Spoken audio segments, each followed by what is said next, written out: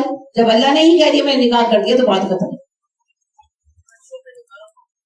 بالکل جی, حضرت زینب کہا بھی کرتی تھی تم سب کے نکاح تمہارے ولیوں نے کی, میرا نکاح اللہ نے کیا. اذا قضوا منهن وطرا, اور جب وہ پورا کر چکے ہو اپنی حاجت ان سے, یعنی اگر کسی کے منہ بولے بیٹے نے کسی خاتون سے شادی کی, ان کا فزیکل ریلیشن بھی رہا, بعد میں اس نے اپنی بیوی کو طلاق دے دی, تو اس منہ بولے بیٹے کا باپ اس خاتون سے شادی کر سکتا ہے. سارا مسئلہ ایک بات ختم کرنے کا تھا کہ منہ بولا بیٹا بیٹا نہیں ہوتا, وارث نہیں ہوتا, اس سے رشتہ حرام نہیں ہوتا. بس یہ بات بتانا مقصود تھی. وَكَانَ أَمْرُ اللَّهِ مَفْعُولًا, یہ اللہ کا حکم ہے پورا ہو کر رہے گا. مَا كَانَ عَلَى النَّبِيِّ مِنْ حَرَجٍ, نبی پر کوئی تنگی نہیں, فِيمَا فَرَضَ اللَّهُ عَلَيْهِ, فرض اللہ لہو, جو اللہ نے اس پر فرض کر دیا. اب لوگوں نے باتیں بنانی شروع کی نا, وہ منافق عنصر جو تھا, تو بڑی گھٹیا باتیں لوگ بیان کرتے ہیں کہ معاذ اللہ نبی صلی اللہ علیہ وسلم زینب پر عاشق ہو گئے تھے تو زید نے طلاق دے دی. اس طرح کی بہت بکواس اب تبھی شروع ہو گئی تھی.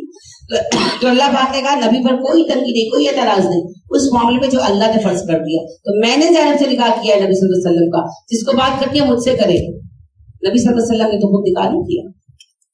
سنت اللہ فی الذین خلوا من قبل, اس سے پہلے بھی جو امتیں گزری اللہ کا یہی طریقہ رہا کہ نبی پر اعتراض نہیں کر سکتے تم. وکان امر اللہ قدرا مقدورا, اللہ کا فیصلہ تو پورا ہو کر رہے گا. الذین یبلغون رسالت اللہ, وہ لوگ جو پہنچاتے ہیں اللہ کے پیغامات, ویخشونہ, وہ اللہ سے ڈرتے ہیں, ولا یخشون احدا الا اللہ, وہ اللہ کے سوا کسی سے نہیں ڈرتے. وکفی باللہ حسیبا, اللہ کافی ہے حساب لینے کے لیے. اس کا مطلب یہ نہیں کہ نبی صلی اللہ علیہ وسلم کو ڈر گئے تھے. آپ کو یہی اندیشہ نہیں لوگ باتیں کریں گے, تو ابھی تک وہ باتیں گردش کرتی ہیں. ما کانا محمد نبا احد من رجالکم, محمد تم مردوں میں سے کسی کے باپ نہیں ہے, ولکن رسول اللہ, وہ اللہ کے رسول ہے, اور خاتم النبیین, اور خاتم نبیین ہے. وکان اللہ بکل شیء علیما, اللہ ہر چیز کا علم رکھنے والا ہے. یا ایھا الذین آمنوا, اے ایمان والو, اذکروا اللہ ذکرا کثیرا, اللہ کو کثرت سے یاد کرو. وسبحوہ بکرۃ واصیلا, اور اس کی تسبیح کرو صبح و شام. والذی, وہی رب ہے, یصلی علیکم, جو رحمتیں بھیجتا ہے تم پر, ملائکۃ, اور اس کے فرشتے بھی, لیخرجکم, تاکہ نکالیں تمہیں, من الظلمات, اندھیروں سے, الی النور, روشنی کی طرف. وکان بالمؤمنین رحیما, اور اللہ مومنوں پر بڑا رحم کرنے والا ہے. تحیتہم, اور پکار ہوگی ان کی, یوم یلقونہ سلاما, جس دن وہ اللہ سے ملیں گے, السلام علیکم. وعد لهم اجرا کریما, اور ان کے لیے اجر کریم تیار کیا گیا ہے. یا ایھا النبی, اے نبی صلی اللہ علیہ وسلم, انا ارسلناک شاہدا ومبشرا ونذیرا, ہم نے آپ کو بھیجا گواہ بنا کر خوشخبریاں دینے کے لیے اور جہنم کے خطرے سے آگاہ کرنے کے لیے. وداعیا الی اللہ باذنہ, اور آپ کو بھیجا تاکہ آپ اللہ کی طرف دعوت دیں اللہ کے حکم سے. وسراجا منیرا, اور آپ تو ہیں ایک روشن چراغ. وبشر المؤمنین, خوشخبری ہے مومنوں کے لیے. بان لهم من اللہ فضلا کبیرا, اللہ کا ان پر پر بہت بڑا فضل ہے، یعنی اللہ مومنوں پر بڑا فضل کرنے والا ہے۔ وَلَا تُطِعِ الْكَافِرِينَ وَالْمُنَافِقِينَ، اے نبی صلی اللہ علیہ وسلم کافر و منافقوں کی بات کبھی مت مان لیجیے، کبھی نہ مانیے گا۔ وَدَعَ أَذَاهُمْ، بالکل پرواہ نہ کرے ان کی تکلیف کی، اظہار رسانی کی، یہ باتیں کر کے تکلیف دیتے تھے نا، ابھی حضرت زینب کے نکاح کو لے کر باتیں کر رہے تھے، تو پھر بات کان میں پہنچے تو تکلیف ہوتی ہے نا، تو اللہ نے کہا یہ سب ستا سکتے ہیں، آپ ان کی ستانے کی پرواہ نہ کریں۔ وَتَوَکَّلْ عَلَى اللَّهِ، اللہ پر بھروسہ کریں، وَكَفَى بِاللَّهِ وَكِيلًا،